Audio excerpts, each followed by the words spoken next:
और ये कहानी आप सुनने के बाद इतना आपको होगा कि एक आदित्य बेहतरीन और वायलिन बजाता था और सिया उसकी उभरती हुई पेंटर थी। जो इस सिया और आदित्य का जो तालमेल बहुत अच्छा था।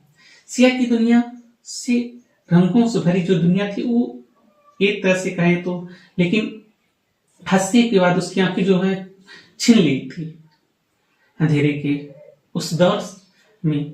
आदित्य उसका सहारा बनता है और साथ में जैसे कहें कि हम सहारा मतलब है कि उसके सिर्फ थोड़े सहारे के लिए वह घंटों उसके पास बैठकर और वायलिन बजाता था और उसे शब्दों से वो रंग दिखाता जो वह अब आंखों से नहीं देख सकती थी। वो कठिन फैसला शायद डॉक्टरों ने कहा कि ऑपरेशन के लिए से सिया पे आंखें आ सकती है और सिया को एक नई रोशनी मिल सकती है।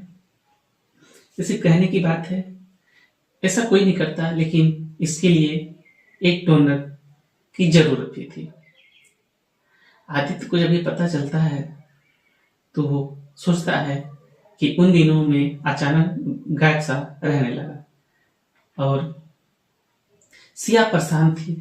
उसे लगा कि शायद उसकी अपाहिज जिंदगी से थक कर वो आदित्य उसे छोड़कर कहीं भाग गया।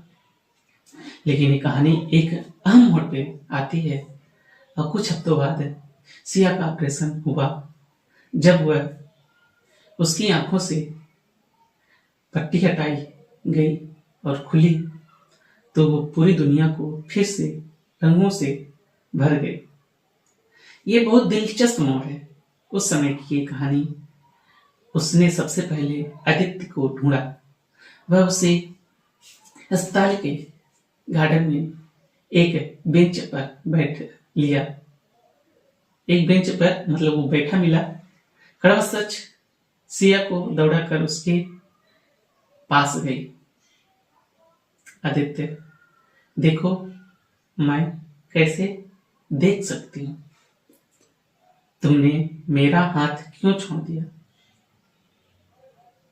आदित्य थोड़ा सा मुड़ा और उसकी आंखों में एक अजीब सी काली चश्मे वाली एक चश्मा लगा हुआ था। वो अजीब पल सोचिए, धीमी मुस्कान के साथ कहा, मैं कहीं गया नहीं था सिया, बस तुम्हारी आंखों में खोया हुआ था।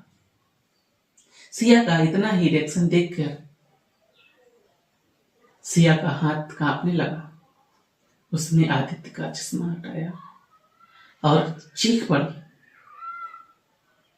उस पल कैसा नजारा रहा होगा। आदित्य की बेजान आंखें थी। उसने अपनी आंखों को सिया को दान कर दी थी ताकि वह फिर से उसे उन रंगों को खोज सके जिनसे उसे प्यार था। आदित्य ने उसका हाथ थामा और कहा, रो मत पगली, अब मैं भी तुम्हें आईने में देख खुद को देखोगी तो मैं तुम्हें ही नजर आऊंगा। ये मेरी आंखें हैं जो तुम्हें अपना मकसद पूरा कर लिया। और वो अधूरी बात सिया को आज एक मशहूर पेंटर है।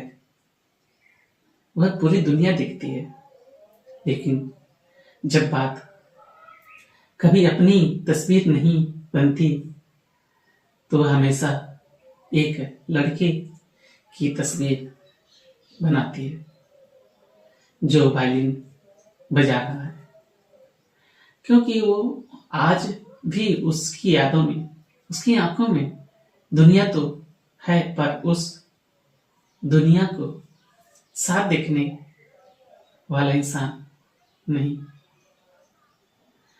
ये बहुत ही एहसास के लिए पंक्तियां मैं अपने कुछ कहूंगा आपके लिए।